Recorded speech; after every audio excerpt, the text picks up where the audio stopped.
Véi, vocês já viram aquele clipe Eu Sou o Meu Próprio Avô? É assim que eu tô percebendo a narrativa de Shingeki no Kyojin depois desse capítulo 121. O Eren voltou lá no passado para incentivar o Grisha e ele pode ter enviado as próprias memórias do futuro para o seu eu do passado. Vamos explicar esse capítulo, vamos analisar e vamos mandar duas possibilidades, duas teorias para esse futuro pretendido pelo Eren. E vamos agora! Lembra de seguir o Oblu no Instagram e no Twitter, já dá aquele soco de titã no like, se inscreve no canal para mais vídeos de Shingeki no Kyojin. Quando o mangá chega, toda vez no iniciozinho do mês a gente analisa. E no começo desse capítulo 121 estamos no ano de 845, na época do capítulo 1, quando tudo aquilo ali era mato. O Eren e o Zack estão perambulando por essas memórias, galera. E o Eren, o Zack, veem o menino Eren de 9 anos. O Zack vai avaliando que o Eren foi criado livremente. E aí o Zack pergunta pro Eren do presente, o Eren adulto: por que então você alinhou os seus desejos aos desejos do Grisha? Só que a gente sabe que é o contrário, né? O Eren do futuro que incentivou o Grisha. O que o Eren sempre quis é a liberdade. E ele revive uma frase muito importante para as nossas teorias aqui nesse capítulo. Ele diz: se roubam minha liberdade, roubarei a deles. Por mais que o Eren tenha mudado o seu sonho, eu acredito muito que ele mudou aquele sonho de exterminar todos os titãs, ele não mudou essa postura. Se roubam a minha liberdade, eu vou roubar a deles. E aí essa cena se dá na sequência em que o Eren mata aqueles adultos. O Eren com 9 anos matou uma galera para proteger a Mikasa. Em seguida vamos para uma sequência sob a ótica do Eren adulto e do Zack, mas eles enxergando acontecimentos que rolaram no primeiro capítulo há tantos anos, né, galera? Que massa! É o Eren pequenininho com 9 anos querendo entrar pra tropa de exploração. E essas palavras mexem com o Grisha. A Carla, a mãe do Eren e tal, fica desesperada. Grisha, bota uma consciência nesse teu garoto aí que ele tá querendo ir pra essas missões suicidas. Só que tudo que o Grisha tem a dizer é: eu vou ali, quando eu voltar eu vou te mostrar os segredos que eu escondo lá no porão. Aí dá a chave para o menino, né? Nesse momento que o Grisha tá falando com o Eren, os desenhos do Isayama, eles impressionam, né? A maneira como ele desenha o olhar. O Grisha, ele tá olhando muito absorto, com o olhar meio injetado para fora da casa. E parece que ele tá vendo o Eren adulto. O Eren adulto tá ali no campo de visão do Grisha. Será que ele tava vendo o Eren já ali? Porque temos um momento claro de interação entre o Eren e o Grisha lá no porão dos Rais, na caverna cristalizada. Mas parece que aqui também rolou esse momento de interação. O Grisha viu o Eren adulto e aí ele vai embora, ele vai para a capelinha dos Rais e ele pede para não matarem aquelas pessoas que estão dentro das muralhas. Ou seja, matem os titãs que estão lá fora. A minha família não merece sofrer. Daí temos umas palavras da Frieda Rice muito importantes também para os nossos futuros raciocínios aqui nesse vídeo. Ela diz: não devemos fugir de nossos pecados. Para nós, matérias de Ymir, o julgamento já chegou. Quando encaram um poder enorme, os humanos são muito fracos. Isso que percebi durante a tragédia que foi a Grande Guerra Titã. Alguém precisa proteger o poder dos titãs das mãos da humanidade. Se o poder do original cair nas mãos dos humanos fracos novamente, o mundo se tornará um inferno de novo. Se todos permanecermos ignorantes e aceitarmos a ira do mundo, nós, eldianos, iremos morrer e será o fim de tudo. Lembrando que os Rais eram escravos daquele voto de não guerrear proposto pelo rei Karl Fritz. Ele era o rei número 145 na linhagem dos Fritz. Então, talvez Karl Fritz e os Rice estivessem tentando proteger o original de ambições como essa do Eren. E aí é que vem uma grande teoria aqui do All Blue sobre esse desejo, sobre o futuro segundo Eren Yeager. E aí vamos resgatar aquela frase sobre a liberdade que o Erenzinho de 9 anos proferiu. Se roubam a minha liberdade, roubarei a deles. Então, galera, eu tô achando que o Eren quer a restauração eldiana sob a sua própria ótica. Eu tô achando que o Eren quer povoar o mundo com titãs, pois essa seria a liberdade absoluta e meio que se alinha com a restauração eldiana. Claro, esses dois pontos convergem de uma maneira deturpada, mas explicaria a vingança contra Marley e todos que apoiam o país. Se roubam a minha liberdade, eu vou roubar a de todos que estão tentando fazer isso. Daí o Zack, que tá contemplando aquela conversa entre o Grisha e a Frieda, tá notando que o Grisha tá sem saber como agir, ele tá desesperado, mas o Zack sabe do que vai acontecer dali em diante. Ele vai matar todo mundo, ele vai matar crianças. Tá vendo, Eren? Não tem como o Grisha ir por outro caminho. Quando o Zack olha pro Eren, o Eren tá em fúria. O cara tá com ódio puro injetado nos seus olhos, pô. E é muito interessante a gente perceber que o Grisha, após ele ter ido pra Paradis, ele tinha mudado os seus desejos. Tipo, dane-se restauração eldiana. Eu tenho uma família aqui. Ele tava lutando pelo Eren, pela Carla. E a gente nota que o Grisha tá vendo o Eren ali. E aí, o pai do Eren, Grisha Yeager, revela esse poder secreto do Titã de Ataque. Ele sempre tinha observado que o Titã de Ataque não obedece ninguém, porque os portadores do Titã de Ataque podem participar das memórias de futuros sucessores. Ou seja, quem tem o poder do Titã de Ataque pode ver o futuro. E essa foi a maior informação mind-blowing desse capítulo. Mas eu não me impressionei tanto, porque desde que a gente analisou aqueles capítulos do Kruger conversando com o Grisha, lá perto da costa de Paradis, a gente já tinha falado nessas viagens temporais e ali ficou um pouco claro. Parecia que todos os Titan Shifters conseguiam ter essa habilidade, mas ela é muito mais forte no Titã de Ataque. Eles conseguem moldar o tempo. E é aquela sacada do looping temporal, né, galera? É tipo Game of Thrones, naquele episódio The Door, em que o Bran tá visitando o passado e ele, ao visitar o passado, foi a causa do Hodor falar hold the door, até contrair tudo e virar Hodor. É um pouco diferente de Viagem no Tempo como vemos em Harry Potter e o Prisioneiro de Azkaban e Lost, em que o que aconteceu, aconteceu. Tu volta pro passado para participar sem esse livre-arbítrio todo. Porque tu não pode influenciar mais nada, já aconteceu, tá lá gravado na linha do tempo.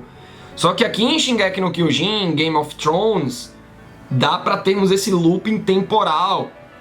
E tudo feito pelas mãos dos portadores do Titã de Ataque, pelas mãos do Eren. E aí temos o confronto do Grisha contra os Rice. Eu gostei muito de como o Isayama desenhou o desespero dos Rice, as crianças tentando fugir dali. O Grisha, ele não sente que é capaz de matar todo mundo. Pô, eu vou matar crianças? Como assim? Eu sou um médico, eu salvo vidas. E o Zack, que tá observando aquilo tudo, diz que ele não pode mudar o passado, ele matou todos. Mas galera, o desejo do Grisha era desistir ali. Talvez a Frieda matasse o Grisha naquele momento. Só que o Eren, do momento atual, ó, fez a cabeça do Grisha. O Eren inflamou o Grisha, ele impulsionou o próprio pai, relembrando da restauração eldiana. Pela Dina, pelo Kruger, vai! Não é que o Eren acredite naquela restauração eldiana, mas naquele momento ele sabia o que falar para inflamar o pai e seguir o futuro segundo Eren Yeager. As páginas seguintes são um show de quadrinização. Esse capítulo 121, ele me pareceu um pouco confuso porque a maneira como o Isayama desenha a Frieda é muito parecido com a maneira que ele desenha o Eren. e aí eu confundi muitos traços, mas eu gosto muito de certos impactos, certos ângulos e certas maneiras de desenhar o olhar dos personagens que o Isayama emprega. Mas eu não estou nem falando disso agora, dessas próximas páginas. Eu estou me referindo ao layout da quadrinização, em que a gente vê uma sequência do Eren tocando a mão da história Rise pela página crua, fora dos requadros, fora dos quadrinhos. E nos quadrinhos, a história sendo contada. O Grisha saindo da caverna cristalizada e encontrando o Zack. O Grisha tá arrependido nesse momento, ele tá falando só, mas ele sabe que o Zack tá ali. Ele diz que o desejo do Zack não irá virar realidade, e sim o desejo do Eren. Então, é algo absoluto. Não tem como mudar esse fato, esse futuro, segundo Eren Yeager. E o futuro do Eren é visto como aterrorizante pelo Grisha. É por isso que eu acho que o Eren quer povoar o mundo inteiro com titãs. Essa seria a grande liberdade. É a liberdade segundo a lei do mais forte, onde o Eren vai transformar o mundo numa selva. É como se o Eren tivesse um pensamento indo pelo lado do Tsukasa, lá do Dr. Stone, por assim dizer. Ele quer uma liberdade, mas uma liberdade muito torpe. E aí o Grisha abraça o Zack. Que momento, galera. Que momento triste, porque tudo que o Zack queria era o carinho do pai. E eles se entenderam nessa viagem temporal, proposta pelo próprio Zack, com manipulações do Eren. E aí a gente percebe que o Grisha foi manipulado pelo Eren do futuro. É uma bugada, mas dá um sentimento de revolta para com o Eren.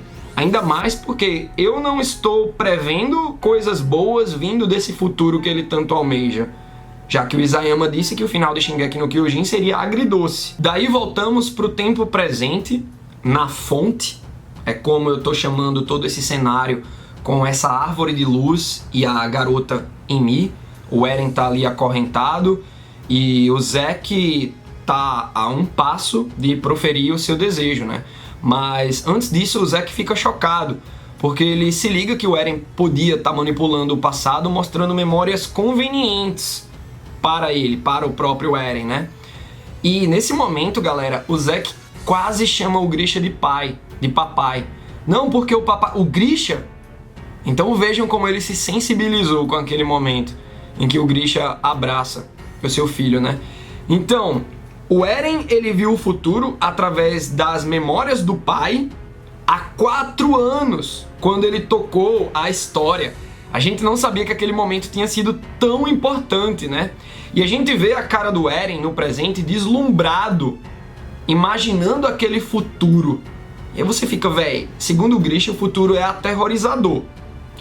O Grisha já não estava ligando para a restauração eldiana. Ele tinha ganho um coração, ele estava se importando com a família, ele não quis matar ninguém, ele foi inflamado pelo Eren. É um erro do Grisha? É. Mas veja o caminho que ele estava trilhando. E se aquele novo caminho do Grisha faz esse mesmo Grisha dizer que o futuro do Eren é aterrorizante, o que é que o Eren tá vendo?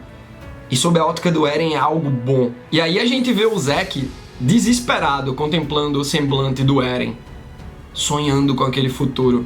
Aí o cara manda o pedido, no desespero. Ei, pirraia!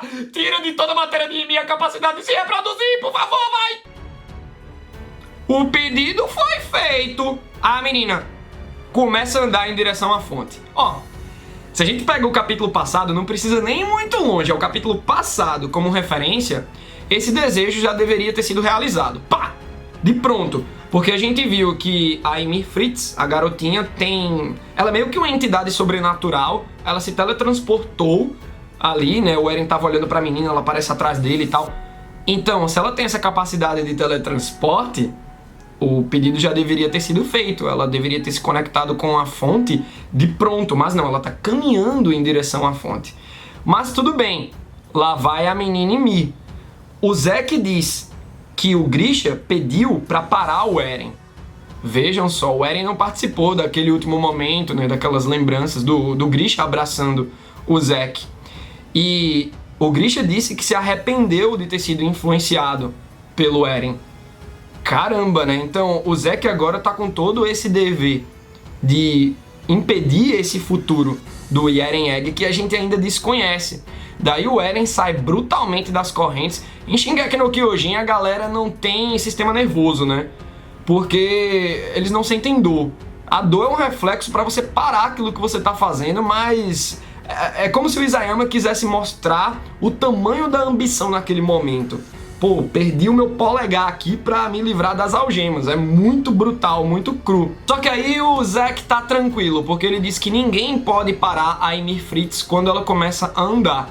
E a última cena do capítulo é o Eren alcançando a garota. Será que ele vai trespassar a Ymir Fritz? Ou ele vai tocar? Ela é tangível, mas ele não vai conseguir parar a garota? Será que teremos um momento de Eren Yeager versus Ymir Fritz? E agora eu queria voltar àquela conexão com aquela frase: para você, 2000 anos no futuro.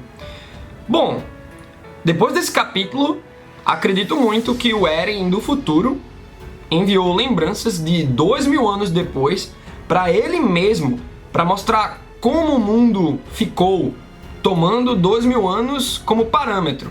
Tipo, 10 anos, 100 anos não seriam suficientes para mostrar que tudo mudou definitivamente. Então, ó, vamos mostrar como que tá o mundo 2000 anos depois. Agora, como é que o Eren enviaria essas lembranças? Bom, o Eren pode desejar ficar no lugar de Ymir Fritz, assumindo a responsabilidade de controlar a fonte e ter esse poder sobre as memórias das pessoas, ou ele acessou a memória de um futuro portador do Titã de ataque, vivendo numa sociedade cheia de progresso, no mundo dominado por Eldianos. E aí sim seria um final triste, né? Contraria o antigo desejo do menino Eren, de 9 aninhos, né, de querer exterminar todos os titãs, mas a gente vê que o Eren é um personagem que passou por diversas mudanças em Shingeki no Kyojin. É como a gente falou nesse mesmo vídeo, né? Ele passou por uma mudança brusca quando ele descobriu o segredo do porão e da chave, né?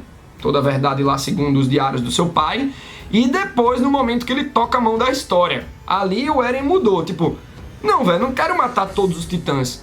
Eu quero restaurar os Eldianos de uma maneira em que eu tire a liberdade daqueles que tentaram tirar a minha liberdade. Ou seja, se o grande pavor do mundo é os Eldianos como demônios, vamos colocar esses demônios no mundo inteiro para matar e destruir Marley e todos os apoiadores, todos os países aliados de Marley. E é por isso que eu acho que uma das cenas finais vai ser o Tremor. O Eren vai conseguir vencer essa problemática da menina Ymir indo até a fonte e libertar os titãs colossais das muralhas. E aí é o futuro, segundo Eren Yeager, esse futuro aterrorizante que o Grisha viu. Que capítulo, hein, galera? Eu quero muito saber a opinião de vocês agora sobre o capítulo, sobre o que a gente conversou aqui nesse vídeo. Deixa aí nos comentários e até a próxima!